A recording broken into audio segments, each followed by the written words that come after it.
स्वागत है दोस्तों आप लोगों का अपूर्ण के भाग 4 में। शुरू करती हूँ आज का भाग। वस्तुएं समय से मुक्त क्यों नहीं हो सकती यहाँ, और अभी समय को रोक दो तो वस्तुएं तब भी उपस्थित रहेंगी जब समय नहीं रहेगा। बस गति बंद हो जाएगी, सब कुछ आगे बढ़ना बंद हो जाएगा, परंतु सब कुछ उपस्थित तो रहेगा ही ना।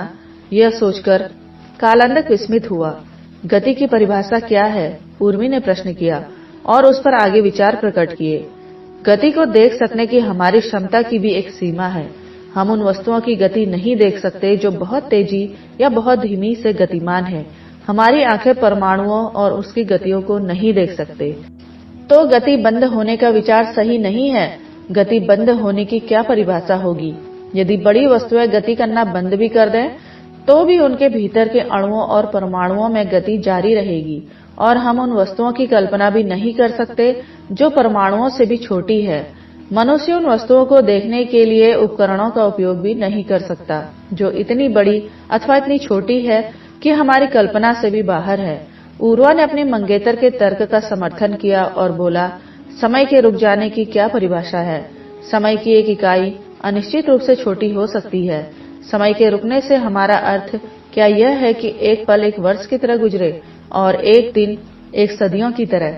गति तो तब भी होगी, परंतु हम उसको भांपने में सक्षम नहीं होंगे। ऐसे परिदृश्यों में तो वस्तुएं वैसी नहीं रहेंगी जैसे अब हमें दिखाई देती है। हम कुछ और देखेंगे, वस्तुएं नहीं। कदाचित धुंधलापन। उर्मी ने उर्वा की ओर देखते हुए कहा। उसने आशा की थी कि उर्वा सहमति में अपना सिर हिलाएगा, परंतु उर्वा के चेहरे पर कोरे भाव थे। उर्मी ने अपने कथन की व्याख्या की, क्योंकि प्रकाश की किरणों को हमारी आंखों तक पहुंचने में समय लगता है और तत्पश्चात मस्तिष्क उन किरणों से उपलब्ध जानकारी को संसाधित करने में समय लेता है। समय धीमा हो जाएगा तो यह प्रक्रिया भी धीमी हो जाएगी। यदि प्रक्रिया पर प्रभाव पड़ेगा तो प्रक्रिया से बनने वाले अंतिम छवि वैसी की वैसी कैसे रह सकती है? वस्तुएं अलग तरह से दिखाई देने लगेगी।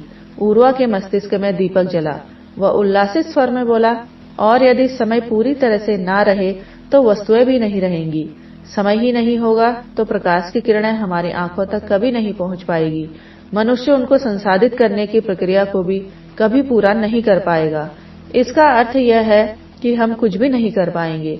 देखना ही क्यों, हमारी श्रवण स्पर्श आदि की क्षमताओं का भी यही हाल होगा। हम वस्तुओं को किसी भी तरह से अनुभव करने में सक्षम नहीं होंगे। हम एक खाली चित्रपट देखेंगे, मात्र एक श्वेत पटल, अर्थात हम आकाश के श्वेत द्रव के देखेंगे, उसके भीतर की वस्तुओं को नहीं। इसका अर्थ है कि समय के बिना हम केवल आकाश के द्रव को देख सकते हैं, उसमें उभरने वाली वस्तुओं को नहीं। या यूं कहें कि जब हम समय में चलते हैं तभी हमें आकाश के द्रव में वस्तुएं उभरती हुई दिखाई देती हैं। उर्मी ने उर्वा के वाक्य को पूरा करने का प्रयास किया।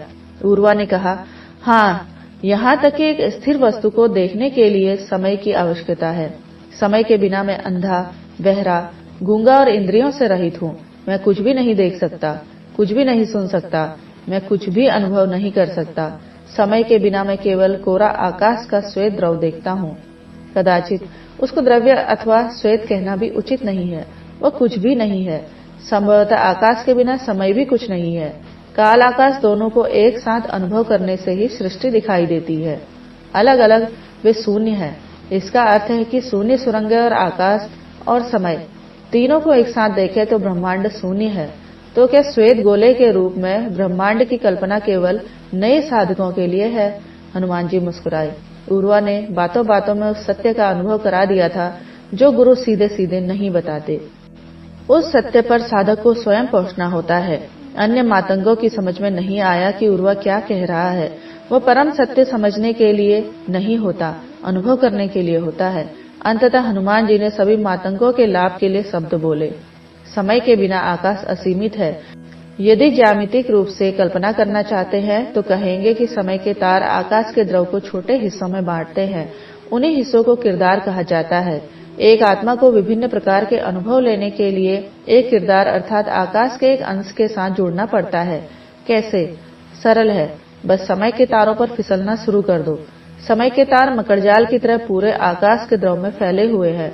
मनुष्य नामक अंश से जोड़ने के लिए आत्मा को समय के साथ तारों पर फिसलना पड़ता है। दूसरे शब्दों में मनुष्य और कुछ नहीं अपितु समय के 7 आयामी सांचे में उपस्थित आकाश है।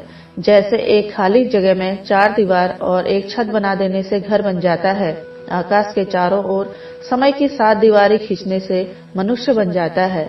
इस तरह मनुष्य काल आकाश का एक छोटा सा अंश है। अन्य अंश की तरह यह अंश भी पूर्ण होने का प्रयास करता है।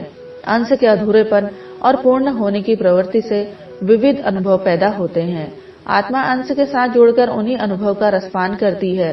कोई भी 2 मनुष्य एक जैसे नहीं होते।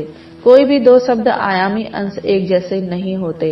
हर अंश भिन्न है, क्योंकि अंश समय से परिभाषित है। अंश का अपना अतीत और भविष्य है। अंश का अपना इतिहास है, जो उसके पूर्ण होने के प्रयासों से भरा पड़ा है। उसके इतिहास की जानकारी पहले से ही शून्य सुरंगों में उपस्थित है। उसी जानकारी को लिंग कुंजी कहते हैं। अंश से जुड़ने के लिए आत्मा को उसकी लिंग कुंजी धारण करनी पड़ती है।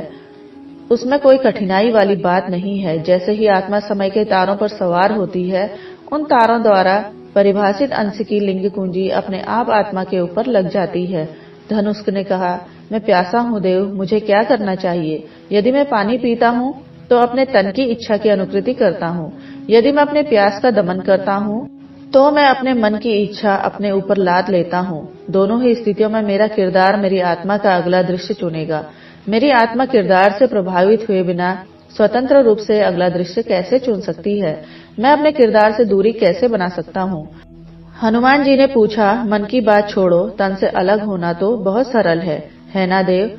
धनुष को बोला, मैं इस समय भी अपने तन से तो लगभग अलग ही हूँ। मैं अपने तन को पानी पीने के लिए तरसते हुए देख रहा हूँ, परंतु जैसे ही तन से अलग होता हूँ, मन मुझे जकड़ लेता है। मेरा मन इस समय तन की पानी पीने की इच्छा का दमन कर रहा है। इसके चलते मेरा मन कितना सक्रिय है, इसकी मैं शब्दों में व्याख्या नहीं कर सकता। विचार पागल मधुमक्खियों की तरह भिनभिना रहे हैं। हनुमान जी ने कहा, आपका तन अधूरा है और पूर्ण बनने के लिए प्रयासरत है। इस समय वह पानी पीने में पूर्णता देख रहा है।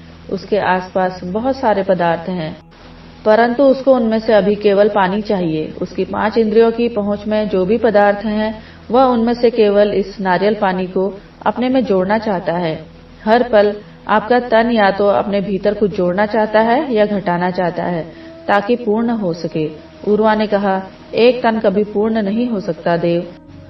तन को कुछ न कुछ उपभोग या कुछ त्यागने की निरंतर आवश्यकता पड़ती है। यदि अभी यह पानी पी लेता है तो 2 घंटे पश्चात पुनः प्यासा हो जाएगा। अब श्वास लेना चाहता है तो अगले ही पल श्वास छोड़ना चाहता है। बाल, नाखून और मृत त्वचा आदि पदार्थ तन से हर पल बाहर आकर अलग हो रहे हैं। त्वचा द्वारा प्रकाश की किरणों को लगातार अवशोषित किया जा रहा है। एक पूर्ण तन जैसी कोई चीज नहीं है। इस बात को तो अज्ञानी मनुष्य भी समझते हैं। तन को कौन समझता है? हनुमान जी ने पूछा और तत्पश्चात स्वयं ही उत्तर दिया, आपका मन। आपका मन जानता है कि तन कैसे काम करता है। मन जानता है कि आपके तन के पूर्ण बनने के प्रयास मूर्खतापूर्ण है। यही कारण है कि आपके लिए तन से अलग होना सरल है। जब तन प्यासा हो जाता है तो आप आसानी से कह सकते हैं कि हे तन, प्यास तुझको लगी है, मुझे नहीं। और तत्पश्चात जब तन पानी पी रहा होता है तब भी आप तन से अलग रह सकते हैं। आपका मन आपके तन द्वारा किए जा रहे पूर्ण होने के प्रयासों को उजागर करता है, परंतु मन भी तो पूर्ण होने का प्रयास करता है। आपके मन को कौन उजागर करेगा? आपका मन समझता है कि तन कैसे काम करता है, परंतु यह कौन समझेगा कि मन कैसे काम करता है? आपका मन आपको तन से अलग होने में सहायता करता है। आपको मन से अलग होने में सहायता कौन करेगा? मन वास्तव में क्या है? उर्मी ने सोचा। मन अर्थात सिर, मन अर्थात मस्तिष्क। और क्या? कालंदक ने अनुमान लगाया।